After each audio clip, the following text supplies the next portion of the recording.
Enkola ey'okubikkirira yesinze okuteeka Uganda mu buzibu obw'amaanyi. Enkola ey'okubikkirira yesinze okuteeka Uganda mu buzibu obw'amaanyi naddala. Abali bw'enguzi, ababbi, ababulankanya ssente z'omuwi w'omusolo, abo batekinze advantage era ne booleesa obwannantagambwako kubanga waliwo enkola ey'okubikkirira eyo. So nga muganda wange kino ekirwadde kyetaaga immediate action era President owa Uganda Law Society Ssemakadde ayimukiddemu mu Attorney General n'alabula nga bw'agenda okubeera nga munnange emivuyo gye mu by'ensimbi agiteeka mu lwatu era asobole okubeera nga akakasa eggwanga nti ono omusajja muganda mwe tatuukiridde. Abantu abamu bakivumiridde weewuunye, naye nga ekituufu kiri nti enguzi teyeetaaga kubikkirira yadde ne kasekendi akamu oba obubbi oba omuntu yenna eyeekomya essente mu ngeri ey'obumenyi bw'amateeka. Era ku nsonga eno information gye tufuna okuva mu Ministry of Finance bano batugamba nti renewals ez'emirimu oba okuzza obujja contract z'emirimu egya gavumenti kati bagenda kusinziira munnange ku project performance kwe bagenda okubeera nga basinziira. Ramadan Gobe yatutegeezezza ku nsonga eno era tugenda kuba munnange tubitunulamu era tugenda kusinziira ku nsonga munnange Ssemakadde gy'agezaako okubeera nga alaga mu ngeri y'okubeera nti nno tewakyali kuleka jjinja limu nga sirivuunule. Ne batandika okubeera nga bamuvuma nti oyo jjukira akozesa ebiragalalagala. Kakati mumusuubira kwogera ki? Akozesa sipiidi nnene nnyo mu ngeri y'okutiisatiisa. Essaawa eno abantu abamu yadde nga babayisaamu amaaso naye ate balaze obuvumu n'okubeera nti nno kituufu abantu bano bateka okuba nga beesimbu nnyo okusinga abantu betulowooza abo abajja beesabisesabise mu masuuti ne bakuba ebikalu, abo be basinze okukyankalanya eggwanga lino. Ate kuviira ddala eri mujjukire ne ku mulembe gwa Amin be basinga n'okukyankalanya Idi Amin. Jjukira bamulabanga ataasoma mu kifo ky'omuyambako olubu baali bakolerera kimu kumukuba bukubi na kumukyankalanya na kutta bantu na kwagala kubeera nti nno basiigira ensi ekifaananyi ekibi. Kugamba baamukyankalanya nnyo naye era mu kumukyankalanya okw'amaanyi mu bugigi obwo bwonna yakola kinene nnyo mu kukulaakulanya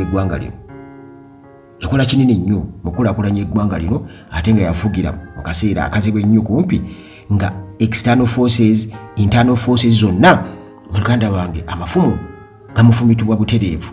Kakati munnange Ssemakadde bw'atyo alabudde n'agamba nti agenda ku exposinga money laundering deals ezibadde zikolebwa Attorney General Kiwanuka.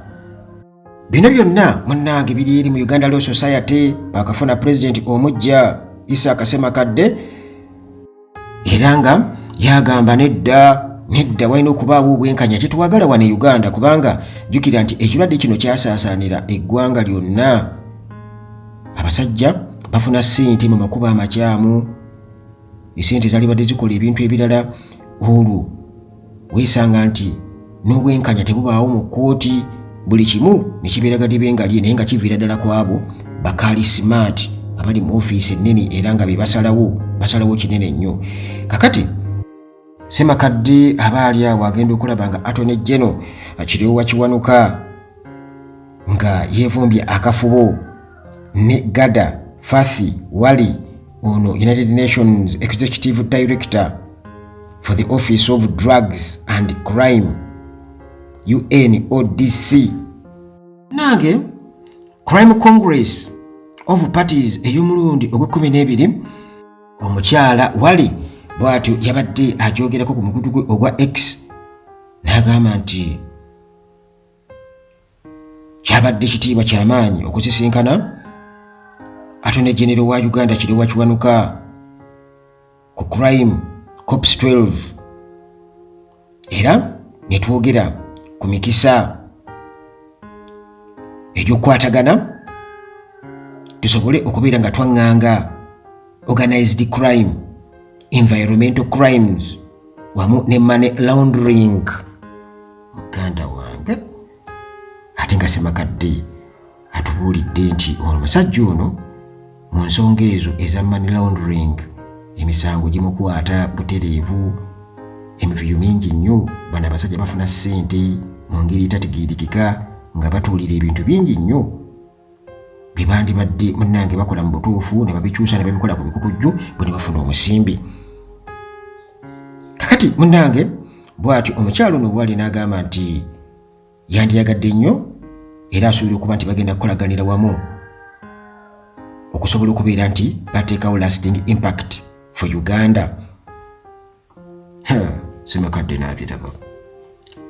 n'abiraba era Uganda Law Society President Ssemakadde naye bw'atyo omukutu gwa X n'aggyayo laptop ye butereevu n'atandika okubeera ng'ayanukula ati mu comment section wali n'agamba nti munnange collaboration yammwe njirabye, naye Kiwanuka oyo ali implicated mu serious misconduct. Ambassador munnange omuntu gw'oli naye oyo yali emabega w'ebintu bingi era ali under investigation by Uganda Law Society for conduct amounting to organized crime, environmental crimes and money laundering. Ssemakadde n'abyasa. Kakati munnange bw'atyo Uganda Law Society President n'ayongera okubeera ng'asuubiza nti munnange mukyala wali oyinza okugamba nti njogera byanjwanjwe, naye ngenda kuwa confidential details ku Kiwanuka oyo n'ebyo munnange bibamubuusabuusaamu oba suspicious activities. Era n'amugamba nsuubira okuba tugenda kukolaganira wamu okusobola okubeera nga munnange tuleeta obwenkanya era naye ng'amateeka gamukolako butereevu era tuteekewo lasting impact for Uganda. Mu kifo ky'okugiteekawo n'oyo ebigambo bya Uganda Law Society President. Naye munnange abantu wano ku mutimbagano ne bamukakkanako bamugamba nti weeteeka mu buzibu gwe ennaku zino bw'oba olina obukakafu bujjeeyo awo, leka kugamba nti nja bujjayo kubanga bano abasajja bajja kukutta nga tonnaba kubeera ng'obujjayo. Ekyo kituufu, bujjeeyo buteeke ku mutimbagano tubulabe omusajja ono ddala yakola ki? Kaakati muganda wange era ng'obukakafu bwo abulina era anaatera okubeera ng'abuleeta nti Katonda yamuleeta mu ofiisi eyo mu ngeri eyonyoomebwa era bano bonna agenda kubalabisa era munnange abali b'enguzi bonna baflashingibwe out. Kitiibwa Kiwanuka bw'atyo muganda wange alabika nga yeekwese mu ddiba ly'endiga kumbe musege oguwedde emirimu era Chief Justice wamu ne ttiimu ye eri corrupt abo nabo beetaaga okubeera nga bakwatibwako. Naye abantu bagamba nti sipiidi ya Ssemakadde eri waggulu nnyo mbwageze kufuna ka sipiidi gavana era bo ng'abamu bagamba nti akozesa biragalalagala era ali mentally ill abamu, naye ng'ensonga gy'ayogerako beefuula okuba nti tebagiwulira bawoza akozesa biragalalagala, ali mentally ill oyo mulwadde wa mutwe. Mbukati osuubira ki mu karakita efaanagana ng'eya Kiwanuka ng'eya Ssemakadde bajofuna? Naye ekikulu kiri nti teyeebakidde ku mulimu gwe, era ebintu bye yayogerako mu manifesto ye nga bamulonda byagezaako kubeera ng'akola. Ekyebuuzibwa nti Ssemakadde alina bbanga ki mu woofiisi eyo? Nsuubira okuba nga si ddene nnyo. Uganda nga mugimanyi nti emisango n'ebirala byonna bikeerezebwa. Oyinza okwesanga nga atuuse n'okuva ku pulezidenti nga tewali kyakoleddwa ky'amaanyi, kakati sipiidi erina kuba y'amaanyi kuba kaseera tewali. Naye newankubadde balowooza nti asusse we yandikomye, mbu alina okutoninga down approach ye mu ngeri gye bamanagingamu duties ze. Abamu balowooza nti alina mbu ennugu, mbu empalana ye ne Attorney General, mbu ate bw'atyo agireese mu bintu ebirala, era nga bagamba nti alina slowing down, ayinza okurashinga. Mbu bala oyo ono yasoma. Naye tuli ku kintu nti waliwo biri byayogerako. Kale ayinza okuba teyasoma nga bwe mugamba nti balooya bonna baatuula mu Uganda ne balonda omuntu ataakola ki, ataasoma oba atategeera oba anywa ebiragalalagala oba akola ki. Naye ensonga z'ayogera kuko mutamiivu tabagambwa. Ekyo mulina okuba nga mukimanya bannayuganda. Ffe twagala bwenkanya, kye kyokka kye twagala bwenkanya, tewali kirala kye twagala bwenkanya. Era oyo asobola okubeera nga munnange alaga nti obwenkanya naye mwatambulira, faawo nga munnange naffe tuvaayo nga tusimba awo tugamba ya kitwagala. Twagala byakubikkirira. Ebintu by'okubikkirira bino nti bano be abafuzi abategeke, abakyabo bakalismaati abajja gye tuli nga kumbe befudde ba pasita naye nga ate misege egiwedde emirimu abo. Singa kyalinga bwe kityo wano mu Uganda nti okuza kontrakiti y'obujja oba okukubeeza ku mulimu emyaka, kitegeeza nti olina okuba nga ddala mu butuufu balaba waliwo improvement era nga projects zigenda mu maaso. Oli mu ministry eya works, kitegeeza balina okulaba nga enguudo zizimbwa. Oli mu health, tulina okulaba nga amalwaliro waliwo improvement nnene nnyo, gazimbibwa, health centers zizimbibwa, amasomero gazimbibwa. Bw'oba oli mu ministry ya education, so si kubeera bubeezi minister olw'okubanga bakusuubiza. Nedda, tekyandibadde bwe kityo.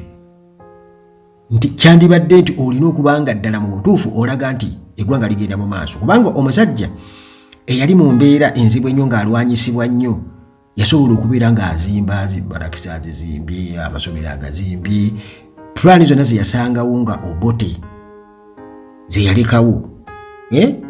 Amini yazikola ki? Yageza kulaba ng'azituukiriza. Omuntu ataasoma era gwe bavuma buli kimu. Kakati abaasoma batuyamba ki? Awo wali obuzibu. Kyokka ate era ekizibu ekiri wakati waabo abagamba nti baasoma nnyo n'abano be bagamba nti bataasoma, balemereddwa okutegeera nti lwaki bo tebapafominga ate bali be bagamba nti nno tebaalaba mbaawo ziwera ng'ate bo bapafominga. Awe wali obuzibu nti nammwe mulemeddwa okutegeera nga bwe mulowooza nti nabali tebategeera, nammwe mulemeddwa okutegeera. Ekitegeeza nti mmwe mutomeza butomeza ggwanga era mugenda kulitomeza, era mwe mubadde ekizibu ky'eggwanga lino ebbanga lyonna. Kwefuula nti mwasoma nnyo, nti mmwe abateeketeeke, mmwe abalina okufuga, mmwe abategeera ebintu, naye nga temubitegeera. Mutambulire mugenda mawanga g'ebweru gye musomedde, simala nsomera mu Amerika, nakola ki? Wakoppayo ki? Wakoppayo naawe kugamba kati nze kenfuuse kensomye nsinzeeko kubali nange kangende mbafuge, ngende nkoleyo ettwale lyange, anti abazungu baavayo kati bansomesezza, kati katugende tubafuge. Mutufuge nno nga tulaba bye mukozeewo, nga tulaba buli kimu kitambula bulungi nnyo, naye mmwe mujja kubba bubbi, mwefaako mwekka, muli selfish nnyo, mujja kubba bubbi, kwegaggawaza mwekka na famire zammwe, na kugenda kulya bulamu mu nsi z'ebweru, nti gwe otuka okwonoona ebyobujjanjabi wano olw'okuba nti weesiga nti gwe bw'onoolwala omusujja ojja kgenda Germany gye bagenda okukujjanjabira ate ku ssente y'omusolo. Kati ebintu ebyo muganda bange bibi nnyo, bibi ddala. era abantu mmwe abeeyita abaasoma ennyo mbu simanya abategeera ennyo eggwanga lino mwalirireseemuuko kubanga ebizibu byalyo muganda wange omuntu owa wansi yabimanyi, omuntu owa wansi yabikola ki yabimanyi, so si mmwe abatamanyi na kitole kya sabbuuni kigula ssente mmeka, abatamanyi na bbeeyi ya kiro ya sukaali oba bbeeyi ya kibiriiti. Kati Ssemakadde bw'abanga bw'anywa ebiragalalagala nga bye bagamba nga bimuleetera okubanga ayagala obwenkanya bubeerewo era obuli bw'enguzi n'obubbi bukwatibweko, kitegeeza tujja muwagira ayongere okunywa. Tujja kugamba anywe kubanga neera bumira munywa nammwe emyenge gyammwe eyo ne mutamira ne mugangayira ne mugwa ne mwefukira ne mu ngoye, badriver bamwe ne babayoolayoola ne babazeeka. Tubitegeera tubimanyira bye bibeerayo eyo. Kati njawulo ki?